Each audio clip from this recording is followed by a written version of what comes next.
GIT के online class में आप लोगों का स्वागत है। आज हम लोग को देखना है कि बिल वाइज एंट्री फीचर का प्रयोग हम पेमेंट और रिसिप्ट वाउचर में कैसे करते हैं। इसके पहले हम लोगों ने देखा था कि बिल वाइज एंट्री फीचर का प्रयोग हम परचेज और सेल्स वाउचर में कैसे करते हैं। ठीक है। उसके पहले हम लोगों ने देखा था कि परचेज के साथ पेमेंट में कैसे यूज करते हैं, सेल्स के साथ रिसिप्ट में कैसे यूज करते हैं। आज हम लोग को देखना है कि पेमेंट और रिसिप्ट वाउचर में एक साथ कैसे इस्तेमाल करेंगे। तो देखिए, यहां पे सबसे पहले दे रखा the term advance means income received in advance. अगर हमको कोई इनकम एडवांस में रिसीव हो जाए, यानी गुड सेल करने से पहले ही हमको पैसा मिल जाए, तो वो हमारा कहलाता है क्या, एडवांस इनकम। हमने अपने कस्टमर से बोला ना कि यह रिमोट जो है जल्दी अवेलेबल नहीं होता, अगर ये रिमोट आपको चाहिए तो आपको एडवांस में पैसा देना होगा। और उसने पूछा रिमोट की कीमत, हमने बचाया 1,000 रुपए और उसने 500 रुपए हमको एडवांस जमा कर दिया। तो वही हमारा इनकम क्या कहलाएगा, एडवांस इनकम, या उसी को हम बोलते हैं इनकम रिसीव्ड इन एडवांस। बात समझ में आ रहा ना, उसी को हम बोलते हैं इनकम रिसीव्ड इन एडवांस। देखिए बोला गया अगर term advance means income received in advance, advance में मिलने वाली इनकम, और पेमेंट मेड इन एडवांस, या तो फिर एडवांस में पेमेंट किया गया हो by the company for future purchase, future में होने वाले परचेज के लिए। एडवांस शब्द का दोनों मतलब है, एडवांस पेमेंट भी हो सकता है, एडवांस रिसिप्ट भी हो सकता है। एडवांस पेमेंट तब होगा जब फ्यूचर में होने वाले किसी परचेज के लिए हम पहले ही पैसा दे दें, तो एडवांस पेमेंट होगा। और फ्यूचर में होने वाली सेल के लिए हम पहले ही पैसा अपने कस्टमर से ले लें, तो हमारा कहलाएगा एडवांस रिसिप्ट। पास में आ रहा ना।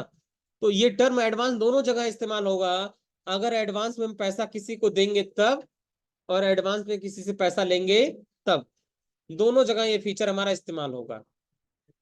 इनसम received in advance will not be considered as income until the goods are delivered or service are rendered as per accrual concept। accrual concept आपको बेसिक अकाउंटिंग में पढ़ाया गया था। एक्रूअल कॉन्सेप्ट हमको ये बताता है कि किसी भी इनकम को हम इनकम तब तक नहीं मानेंगे जब तक हम उसके बदले में सेल ना कर दें। बस नया, जब तक हमारा सेल नहीं होगा तब तक हम उनको इनकम कंसीडर नहीं करेंगे। अगर किसी कस्टमर ने हमको एडवांस पैसा दे दिया, तो हम अपनी इनकम उसको तब तक नहीं मानेंगे जब तक हम उसको सेल ना कर दें।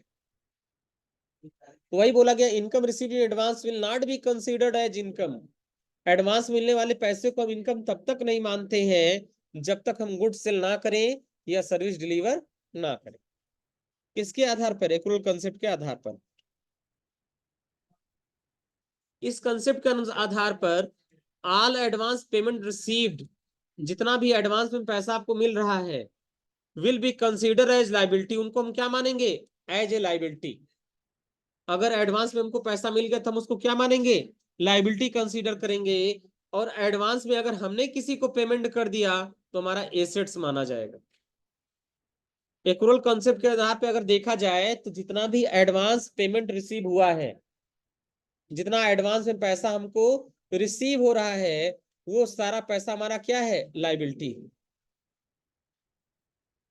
और जितना एडवांस में पैसा हम दे रहे हैं वो हमारा क्या कहलाएगा, एसेट्स कहलाएगा। बात समझ में आ रहा ना। All advance payment received will be considered as liability, जितना भी एडवांस पेमेंट हमको रिसीव हो रहा है उसको हम लाइबिलिटी मानेंगे। और all payments made will be considered as assets, जितना एडवांस हम पेमेंट दे रहे हैं उसको हम क्या मानेंगे, एसेट्स।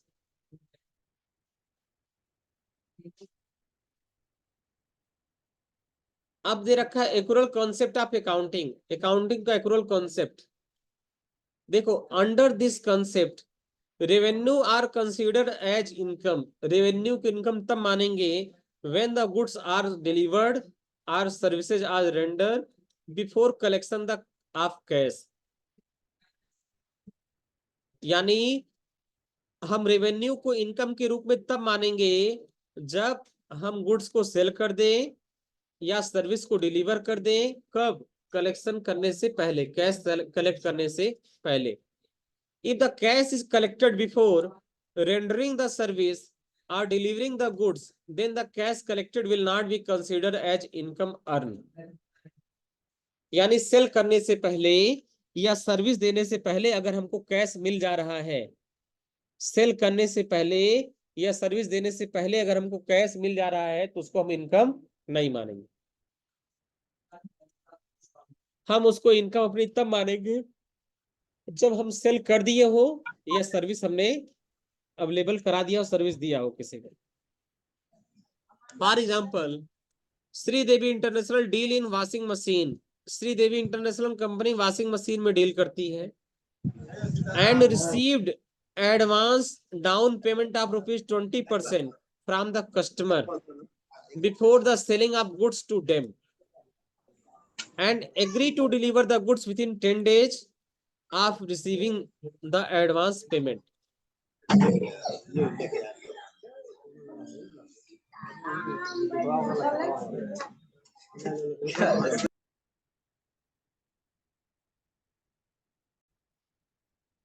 हाँ, देखिए ध्यान से। श्रीदेवी इंटरनेशनल क्या करता है, जैसे मान लो हमारी दुकान है इलेक्ट्रॉनिक्स और हमने अपने कस्टमर को बोला कि आपको 20% डाउन पेमेंट देना पड़ेगा। डाउन पेमेंट देने के 10 दिन के भीतर हम आपको गुड्स डिलीवर करा देंगे। बस नया हमने अपने कस्टमर को बोला कि आपको 20% डाउन पेमेंट देना होगा और डाउन पेमेंट के 10 दिन के भीतर आपको हम गुड्स उपलब्ध करा देंगे। इस तरह से अगर कोई कस्टमर हमसे 50,000 रुपए का वॉशिंग मशीन खरीदेगा, 50,000 का वॉशिंग मशीन खरीदेगा तो उसका 20% कितना हो जाएगा? 10,000 रुपए। पहले वो क्या करेगा, 10,000 रुपए हमको एडवांस देगा, फिर उसके 10 दिन के भीतर उसको हम वॉशिंग मशीन डिलीवर करा देंगे। ऐसा कंडीशन है। अब as per accrual concept, Sridevi international can not show advance payment collected as revenue earn because the goods are not delivered to the customer. चूंकि कस्टमर को गुड्स डिलीवर किया नहीं गया है, इसलिए जो भी पैसा उसको मिल रहा है उसको रेवेन्यू के रूप में कंसीडर नहीं किया करेगा। Only after the goods are delivered to the customer, the revenue is considered as earn। जैसे कस्टमर को गुड्स डिलीवर कर देगा वो मान लेगा कि हमारा रेवेन्यू अर्न हो गया।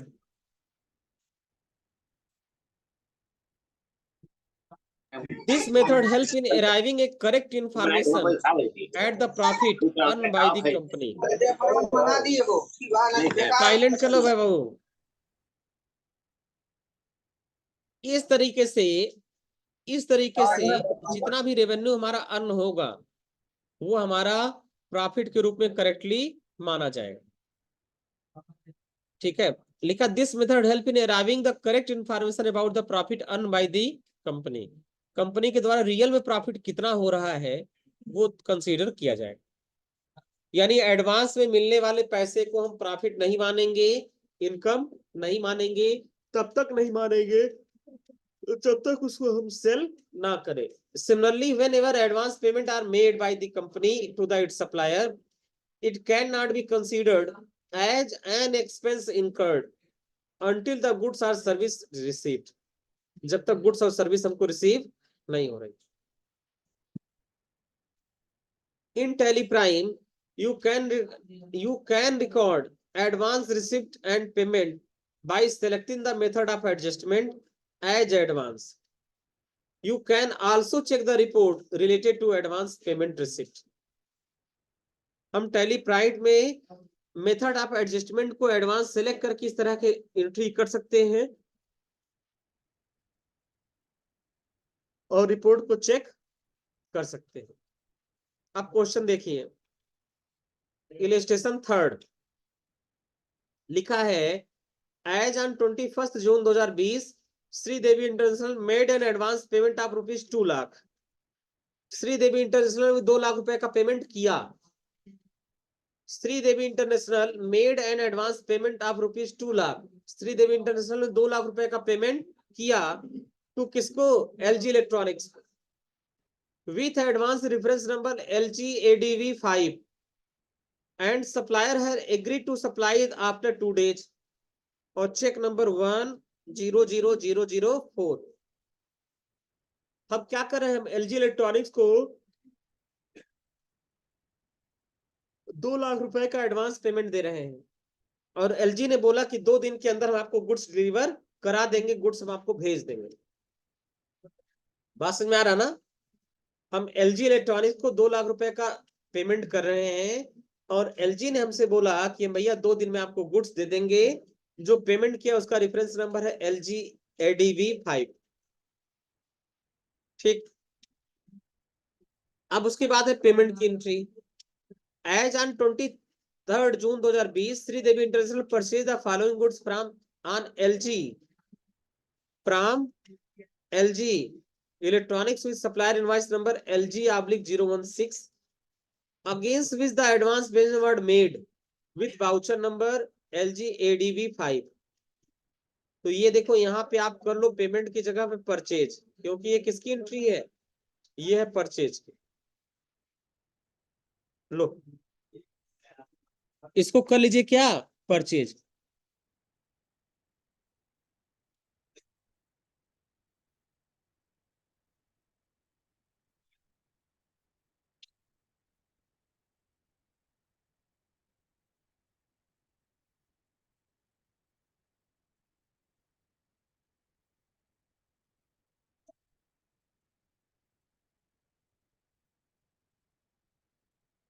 तो अब देखो सबसे पहले एडवांस पैसा हम दे रहे हैं, और उसके बाद एलजी हमको गुड्स दे रहा है।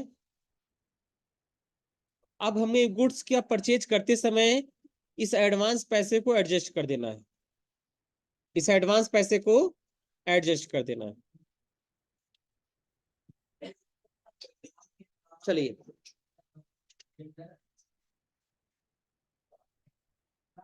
तो सबसे पहले हम एडवांस पेमेंट दे रहे हैं, सबसे पहले हम एलजी को एडवांस पैसा दे रहे हैं। तो हम आ जाएंगे टैली पर, ये हम लोग का टैली का आइकन,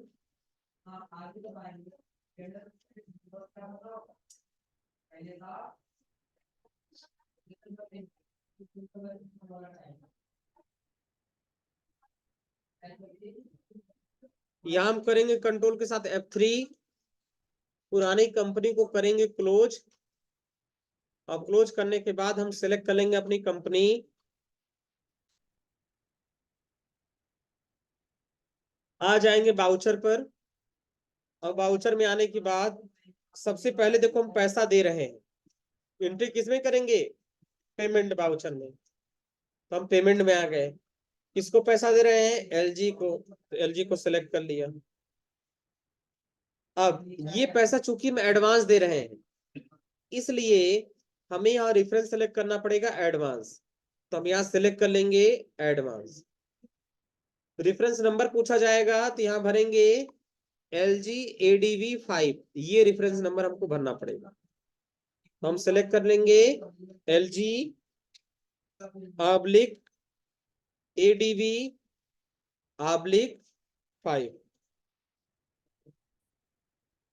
कितना पैसा एडवांस दे रहे हैं बताओ, 2 लाख रुपए।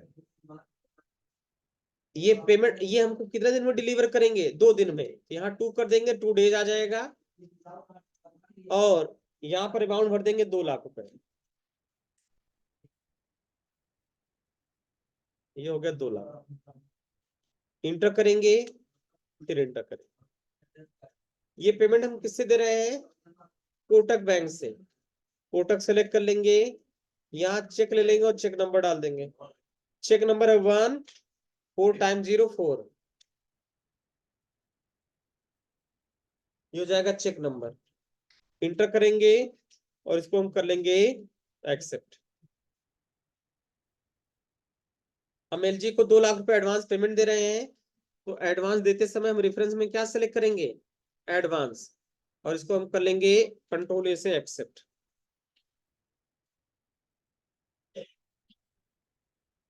उसके 2 दिन बाद हम परचेज कर रहे हैं, तो परचेज में सबसे पहले पूछा जाएगा सप्लायर का इनवॉइस नंबर।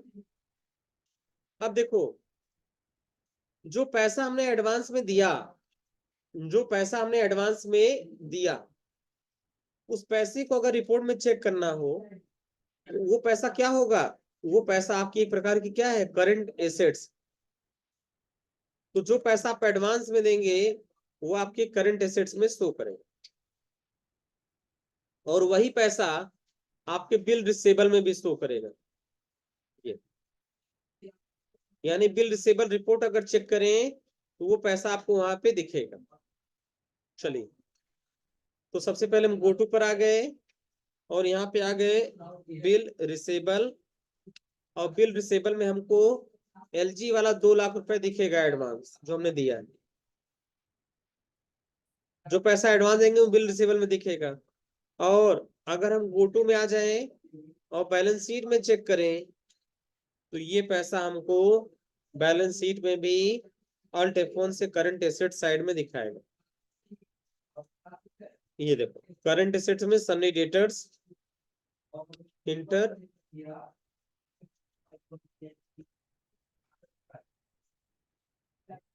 ये देखो करंट लाइबिलिटीज में दिख रहा है, क्योंकि सप्लायर को पैसा दे रहे हैं ना, इसलिए सन्नी क्रेडिटर में ही दिखेगा। चूंकि पैसा एडवांस में दे रहे हैं इसलिए एसेट साइड में आ जाएगा पैसा। अब अब अगर हम चले गए बाउचर में, और ये फाइन से हमने किया परचेज, F9 से क्या किया? परचेज किया। परचेज की एंट्री में पास करनी।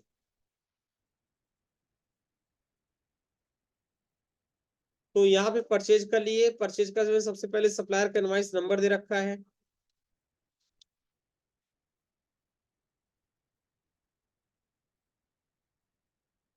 ये देखिए यहाँ पे इनवॉइस नंबर दे रखा है LG/016। ये इनवॉइस नंबर हम भर देंगे।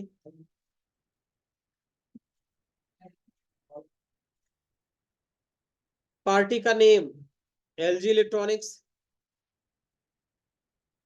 यहाँ पे क्या हो जाएगा? Purchase account. Name of item क्या परचेज कर रहे हैं? LG 6 kg front load washing machine. हम सेलेक्ट कर लेंगे LG 6 kg front load washing machine. Godown select कर लेंगे कर्नाटका। Quantity 10 piece, rate 35,000।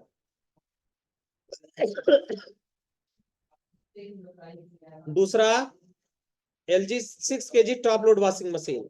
हम सेलेक्ट कर लेंगे LG 6 kg top load washing machine. Godown select कर लेंगे Karnataka. Quantity 10 piece, rate 15,000। Total purchase कितने का किया? 5 लाख का। अब देखो, इस 5 लाख का जो परचेज आज हम कर रहे हैं, इसके लिए ऑलरेडी हमने 2 लाख रुपए का पेमेंट कर दिया। तो हमें उस 2 लाख रुपए को एडजस्ट करना पड़ेगा। कैसे एडजस्ट होगा? हम इंटर करें। अब यहाँ कौन सा ऑप्शन सेलेक्ट करें? क्या सेलेक्ट करना पड़ेगा? Against reference. क्योंकि 2 लाख रुपए जो हमने पेमेंट किया था उसी का अगेंस्ट हम परचेज कर रहे हैं। 2 लाख का जो पेमेंट किया था उसी का अगेंस्ट हम क्या कर रहे हैं? परचेज कर रहे हैं, इसलिए अगेंस्ट में आएंगे और हम एडवांस वाले ऑप्शन को सेलेक्ट करेंगे, 2 लाख रुपए वाला। बात समझ में आया? और यहाँ भर देंगे कितना? 2 लाख रुपए। इंटर करेंगे, फिर न्यू रेफरेंस में आएंगे, और न्यू रेफरेंस में हमारा बिल नंबर होगा, और यहाँ पे अमाउंट कितना उठा लेगा? 3 लाख रुपए। एंट्री करते समय हम इस 2 लाख रुपए को पहले एडजस्ट करेंगे जो एडवांस हमने दे चुके हैं। बाकी 3 लाख रुपए हमारा न्यू रेफरेंस में आएगा। हाँ, कुछ पूछ रहे हो आयुष्मान? हम यहाँ करेंगे इंटर, और इंटर करने के बाद कर लेंगे इसको एक्सेप्ट। दिए हुआ एडवांस पेमेंट की एंट्री हम कैसे करते हैं, और उसको परचेज के साथ एडजस्ट कैसे करते हैं, ये चीज हम लोगों ने सीखा।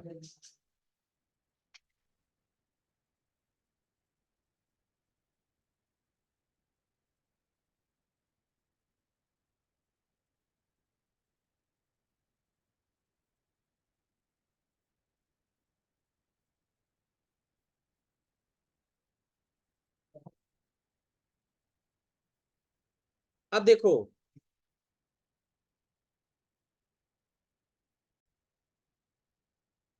देखिए, अब जो है हमने एलजी से परचेज कितने रुपए का किया था? 5 लाख का। कायदे से बकाया हमारे ऊपर कितना होना चाहिए? 5 लाख रुपए। लेकिन उसमें से 2 लाख रुपए हमारा एडजस्ट हो गया, बकाया कितना है? 3 लाख। तो अगर हम गेटवे ऑफ टैली पर आए और गो टू में जाएं और यहाँ सर्च करें बिल पेबल, तो पेबल में हमें कितना अमाउंट दिखेगा? केवल और केवल 3 लाख। इंटर करेंगे तो देखो एलजी से हमें कितना दिख रहा है? 3 लाख। क्यों? क्योंकि परचेज को किया था 5 लाख का, लेकिन 2 लाख रुपए का एडजस्टमेंट हो गया, तो मेरे ऊपर बकाया कितना बचा? केवल और केवल 3 लाख। इसलिए पेबल में अमाउंट कितना दिखेगा? केवल 3 लाख। तुम्हारा 3 क्यों दिख रहा है? क्योंकि परचेज को किया था 5 का, लेकिन उस 5 में 2 हम लोग ऑलरेडी पेमेंट कर चुके हैं, उस 2 लाख रुपए को एडजस्ट कर लिया। अब बचा कितना? 3। वही 3 हमारा एडवांस यहाँ पे दिख रहा है। ठीक है।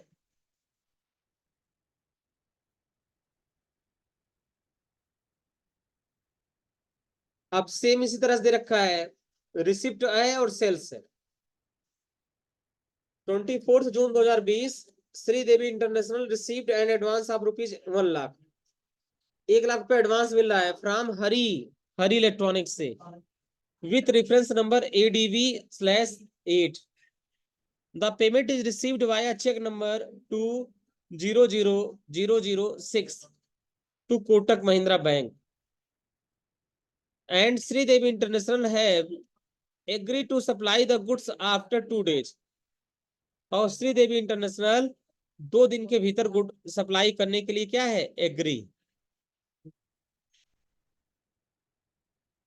फिर as the 25 June 2020 Sridevi international sold the following stock item to Hari electronics with invoice number 9, where the advance payment was made for the bill and agreed to pay the rest amount after 30 days। बस में आ रहा ना? Sridevi international ने 1 लाख रुपए पहले advance receive कर लिया, किससे? हरी से। और फिर उसके बाद उसने 4 लाख रुपए का सेल किया हरी को। बस में आ रही ना? हरी से पहले 1 लाख रुपए क्या किया? रिसीव किया, फिर 4 लाख रुपए का पेमेंट किया। हो जाएगा इसका एंट्री? बताओ, कर लेंगे? बताना पड़ेगा। हो जाएगा ना? पहले आप रिसिप्ट वाउचर में जाके 1 लाख रुपए रिसीव करिए, फिर सेल्स वाउचर में जाके उसको 4 लाख का सेल करिए। अब 4 लाख का जब सेल करेंगे तो 1 लाख रुपए को आप एडजस्ट कर दीजिए, बचेगा 3। बस में आया? तो इसमें केवल 3 लाख रुपए आपका बैलेंस दिखेगा। कर ले जाएंगे ना? तो आज बस यही इतना एंट्री करना है आपको, रिपोर्ट चेक करना है, बाकी चीजें कल आपको बताई जाएंगी।